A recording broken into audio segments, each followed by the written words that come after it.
menghasilkan makanan dan membunuh kuman yang masuk bersama makanan. Selanjutnya, makanan yang telah diolah lambung akan dilanjutkan lagi di usus halus. Usus halus merupakan usus terpanjang dalam saluran pencernaan. Panjangnya mencapai 6-7 meter. Di dalam usus halus terdapat cairan untuk penyempurnaan pencernaan makanan.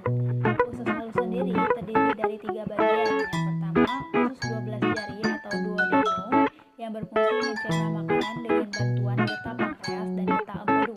Getah pankreas dihasilkan oleh kelenjar pankreas. Getah pankreas mengandung beberapa enzim. Yang pertama, enzim amilase yang berfungsi mengubah zat tepung atau amino menjadi zat gula atau glukosa. Kedua, enzim tripsin berfungsi mengubah pepton menjadi asam amino. Dan yang ketiga, enzim lipase yang berfungsi mengubah lemak menjadi asam lemak dan gliserol. Sedangkan getah empedu dihasilkan oleh hati dan disimpan dalam kantong empedu. Getah empedu sendiri memiliki fungsi yaitu mencerna lemak. Kedua, ada usus kosong atau jejunum, memiliki panjang sekitar 2,5 meter dan fungsinya untuk mencerna makanan dari usus 12 jari. Yang ketiga, usus penyerapan. Usus penyerapan merupakan tempat penyerapan sari-sari makanan.